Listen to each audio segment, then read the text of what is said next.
사랑 빼고는 가족의 화목보다 더 복된 게 어디 있냐 말이에요. 이것이 바로 하나님이 우리를 지으신 것입니다. 우리에게는 하나님이 이러한 복을 주셨습니다. 신령하고 신령한 하나님의 자녀 삼아 주신 하늘의 신령한 복을 주시고, 그리하여 우리가 하나님께 영광을 돌리게 하셨습니다. 그러면 이러한 복을 우리가 어떻게 하여 받게 되는 것입니까? 이 복은 오직 하나님이 우리에게 거저 주시는 것입니다. 오늘 6절에 보면 하나님이 우리에게 거저 주신다. 무조건적으로 우리에게 주시는 것입니다. 무조건적으로 우리를 부르시고 무조건적으로 택하셔서 이 복을 주십니다. 오늘 4절의 말씀, 창세전에 그리스도 안에서 우리를 택하사라고 이렇게 말씀하셨습니다. 어떻게 택하셨느냐? 6절의 말씀, 거저 택하셨습니다. 거저 주시는 대상으로 우리를 택하셨습니다. 거저 신령한 복을 주시는 대상으로서 우리를 창세전에 택하셨습니다. 그래야 5절과 9절에 보면 우리를 예정하셨다라고 이렇게 말씀하고 있습니다. 우리는 이러한 복을 우리가 추구해서 얻는 것이 아니라 하나님께서 거저 주시는데, 어떻게 거저 주시느냐? 그리스도 안에서, 사랑하시는 자 안에서, 그리스도의 사랑 안에서. 같이 합시다. 안에서. 그래서 우리 이 전치사 안에서가 최고 많이 나오는 복음서가 바로 에베소예요. 에베소서에는 전부 안에서. 우리가 어떻게 그저 은혜를 받았느냐? 같이 합시다. 그리스도 안에서. 그의 사랑하시는 자 안에서. 사랑 안에서. 네. 계속 안에서가 나와요. 3절, 4절, 7절, 8절, 12절, 13절 오늘 읽었던 것 중에 최소한 6군데 이상 그리스도 안에서, 엔 그리스도, 인 크라이스트, 그리스도 안에서 거저 주시는 바 하나님의 신령한 복을 우리에게 베푸셨다 이 말이에요. 그런데 그 그리스도는 누구시냐? 하나님의 사랑하시는 자다 이 말이에요. 곧 하나님이 사랑하시는 그리스도 안에서 우리를 사랑의 자녀로 택하셨다. 어떻게? 사랑 안에서. 그래서 계속 안에서가 나오는 것입니다. 하나님이 우리를 하나님의 자녀 삼으시는 것은 거저 자녀 삼으시는 것입니다. 세상에서는 거저 주기는 합니다. 간혹은 빵을 주기도 하고, 간혹은 우리에게 옷을 주기도 합니다. 소유는 주기도 합니다. 그러나 하나님은 우리를 지으시기 전에 작정하셨습니다. 4절에 보면 창세전에라고 했습니다. 이것은 우리가 존재하기 전에 이미 하나님이 작정하셨습니다. 우리는 소유를 거저 주신다고 생각하지만은 그것이 믿어지지 않거든. 나 자신을 생각하세요. 창세전이라는 말은 내 존재가 있기도 전에 하나님이 나를 사랑하셔서 주셨습니다. 세상은 조금 우리의 소유를 더하여 줄지는 모르지만은 아무도 우리 존재를 있게 하지는 못합니다. 그러나 하나님은 그저 우리를 있게 하신 것입니다. 오늘 여기 성경은 존재에 더욱 집착하고 있는 것이에요. 소유는 따라오는 것이죠. 하나님이 우리를 하나님의 자녀로 삼으신 거예요. 우리를 있게 하신 거예요. 태가 다쳤는데 사무엘이 나게 하신 것이에요. 죽어도 방불한데 이삭이 나게 하신 것이에요. 바로 아무것도 없는 가운데서 하나님이 존재하게 하시고 그 가운데서 모든 것을 주셨습니다. 우리는 괜찮아요. 쓰러져도 괜찮고 넘어져도 괜찮고 사라져도 괜찮아요. 소멸되어도 괜찮아요. 왜요? 하나님께서 우리의 존재를 주시고 존재를 붙드시기 때문에 어떤 소유로 말미암아 집착하지 마세요. 아무리 많아도 여기 뒤에 얼마나 큰 집들이 많습니까? 그러나 저건 다 소유예요. 존재의 구원이 없고 원불교에 가가지고 50억을 기증하고 그런 이병철이 살아요. 뒤에 이병철 가문이. 그들은 소유가 많을지 몰라도 존재는 nothing이에요. 존재는 없어요. 우리는 타락한 인류는 이미 존재가 없어요. 하나님은 우리를 잊게 하시고 죄로 말미암아 없게 되었어요. 다시 하나님이 보시기에는 없는 거예요. 철학자들도 그렇게 말해요. 사실 존재와 무는 존재가 없는 거예요. 우리는 하나님이 우리에게 주시는 생명이 있어요. 그런데 타락으로 말미암아 이제 없어졌어요. 거듭나지 않은 것은 사실 없는 거예요. 하나님 보시기에는 없는 거예요. 곧 죽은 듯 방불한 거예요, 우리가. 그런데 하나님이 우리에게 다시 생명을 주시고 우리가 있게 하신 것입니다. 아무도 우리가 스스로 만들지 못합니다. 하나님만이 만들 수 있고 아무도 우리가 스스로 구원하지 못합니다. 하나님만이 우리를 새롭게 창조할 수 있습니다. 같이 합니다. 창조도 재창조도 하나님의 은혜다. 그래서 우리는 구원을 재창조라고 하는 것이에요. 재창조. 다시 태어나는 거예요. 생리적으로 니고데모와 같이 어찌 어머니의 몸에 들어가서 다시 나겠나이까? 그런 질문을 던지는 그런 생리적인 재출생이 아니라 우리는 영생의 언약의 영적인 재출생을 하는 것이죠. 그것을 바로 하나님이 예수 그리스도 안에서 우리에게 하신 것입니다. 어떻게 하셨느냐? 어떤 조건으로 하셨느냐? 그것이 바로 3번 나옵니다.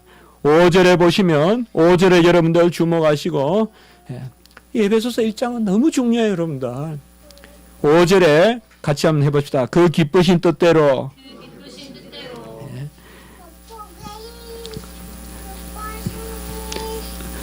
그리고 9절에 같이 합시다. 그 뜻의 비밀. 그 바로 밑에 그의 기뻐하심을 따라. 그리고 11절에 보면 그의 뜻의 결정대로. 그 밑에 이의 계획에 따라. 여기에 지금 3번 나와요. 이게 3가지 단어가 나오는데 상당히 중요한 그런 단어입니다. 하나님이 우리를 택하시고 복을 주신 것은 아무 조건이 없습니다. 물어보거든 이것으로 답해야 돼요. 여러분들. 이게 답이에요. 이거 외에 답은 다 틀려요. 왜 당신은 구원받고 나는 구원받지 못했습니까? 라고 누군가가 묻는다면, 왜 하나님은 에서를 사랑하고 에서를 미워하고 야곱은 사랑했느냐만 묻는다면, 왜 가인이 있고 또 아벨이 있느냐고 묻는다면 우리 아무도 답할 수 없어요. 다만 이것을 답할 수밖에 없어요. 그 기쁘신 뜻대로, 그 뜻의 비밀에 따라, 그것이 그의 기뻐하심을. 그 기쁘신 뜻대로 5절에 기쁘신 뜻대로라고 말했습니다. 하나님의 뜻은 아무도 모릅니다. 오직 하나님의 뜻의 비밀은 5절에 그 기쁘신 뜻인 9절에 가보면 그 뜻의 비밀인데 그 뜻의 비밀은 바로 밑에 나오죠. 그의 기뻐하심이에요. 하나님의 기뻐하심이 하나님의 뜻의 비밀이에요. 다른 없어요. 아하수에로 왕이 에스더를 다른 왕비보다 사랑해서 왕으로 삼았죠. 왜? 무슨 이유가 있어요? 에스더가 예뻐서? 아니요. 아하수에로의 마음을 하나님이 움직였는데 아하수에로 왕이 에스더를 기뻐한 거예요. 그냥 기뻐한 거예요. 하나님의 기뻐하심이 있으면 왕비가 왕후가 되는 거예요. 우리도 하나님의 기뻐하심이 있기 때문에 우리도 하나님의 왕자들이 된 거고 공주들이 된 거예요. 하나님의 기뻐하심이 하나님의 뜻의 비밀이에요. 우리가 성탄에 송축을 하잖아요. 땅에서는 그의 기뻐하심을 입은 사람들 중에 평화로다. 우리가 바로 기뻐하심을 입었잖아요. 그리고 기뻐하신 뜻에 따라 기뻐하심을 입은 사람들 중에 평화로다. 스바야서에 보면 3장 17절입니까? 그가 우리로 인하여 기쁨을 이기지 못하시고, 우리를 향한 기쁨을 이기지 못하시고. 저는 이 말씀할 때마다 꼭 제가 생각나는 게, 자녀를 처음 낳았을 때 우리 부모님들이 자녀를 볼 때 그 모습이에요. 이 기쁨을 이기지 못하는 모습이에요. 우리 남 목사님, 또 우리 김범수 성도님이 아마 이래와 건우를 보고 얼굴이 아주 이렇게 됐을 거야 아마. 기쁨을 이기지 못해 어떻게 표현할 수가 없어요. 이거 뭐 막 만지기도 그렇고 안 만지기도 그렇고. 그 기뻐하심에 따라, 그의 기뻐하심에 따라, 이 기뻐하심이 어디 쓰는 단어일까요, 여러분들? 같이 해보세요. 이는 내 사랑하는 아들이요, 내 기뻐하는 자로다. 성부 하나님이 성자를 불러주실 때 쓴 단어예요. 이 기쁨이란 단어는 보통 단어가 아니에요. 막 쓰는 단어가 아니에요. 이는 내 사랑하는 아들이요, 내 기뻐하는. 아버지와 어머니가 신생의 자녀를 놓고 그 마음의 기쁨을, 그 은근하다는 표현도 쓸 수가 없고, 이 머금는 그 미소, 그게 바로 기쁨이에요. 그러니까 하나님의 뜻의 비밀은 기뻐하심이고, 그리고 11절에 보면 그의 계획, 그의 결정대로라고 이야기했습니다. 여기 사실 결정인데, 이게 결정은, 제가 이런 말씀 좀 죄송한데요, 저보고 번역을 하라 그러면 그의 원하심에 따라, 원하심이에요. 같이 합시다. 기뻐하심, 뜻하심, 원하심. 이 세 단어예요.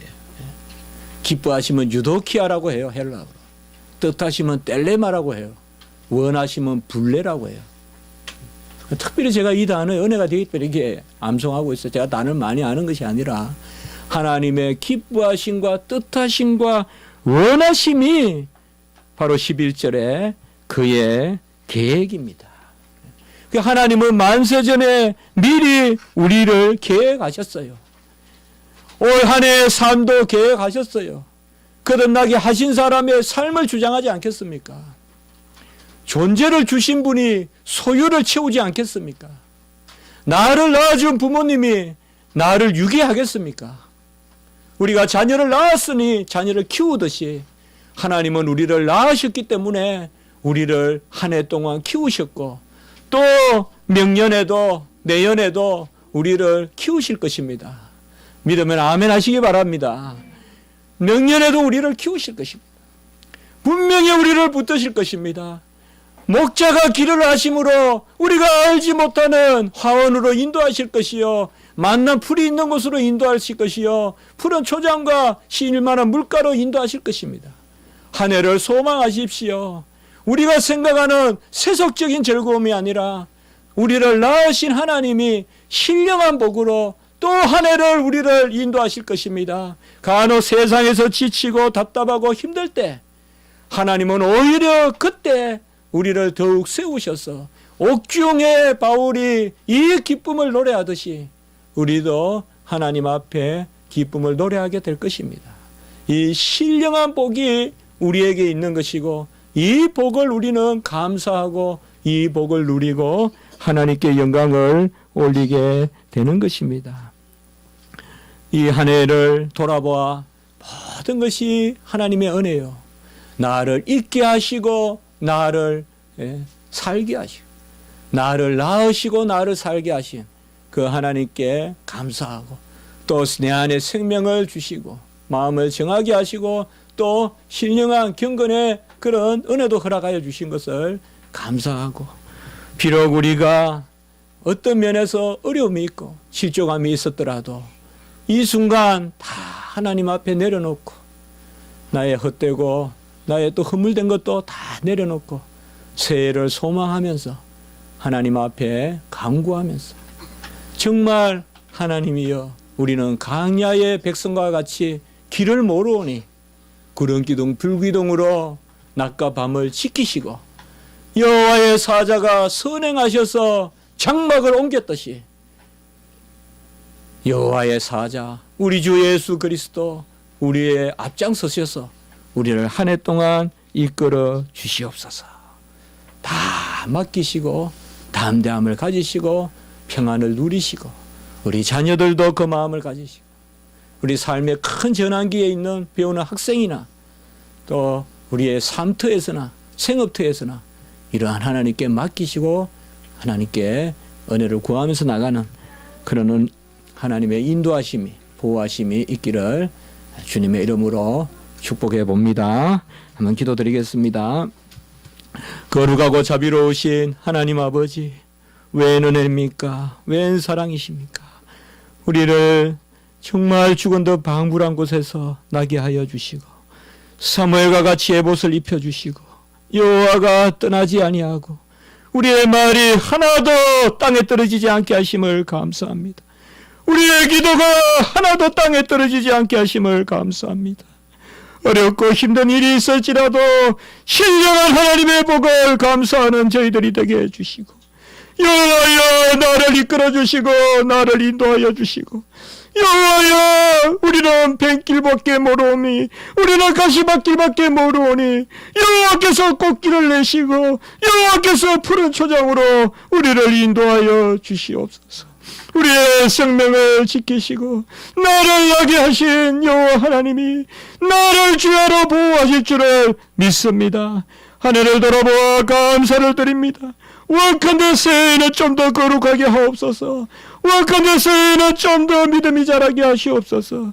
원컨대 새해에는 남을 실족지 않게 하시고 원컨대 사랑의 말을 하고 화평의 말을 하고 진리의 사자가 되는 새해가 되게 하여 주시옵소서. 우리의 자녀들을 특별히 보호해 주시옵소서. 복주의 생명과 신성의 생명을 특별히 하나님께서 안아주시고 인치고 인도하여 주시옵소서. 우리 십자가 지기 교회를 주의 사랑으로 붙들어 주시고 지금 갈등하고 지금 고민하는 청년들에게 하나님 아버지여 은혜를 베풀어 주시옵소서. 담대한 가운데 겸손함을 잃지 않게 하여 주시옵소서. 구주 예수 그리스도 이름으로 감사하며 기도드리옵나이다. 아멘.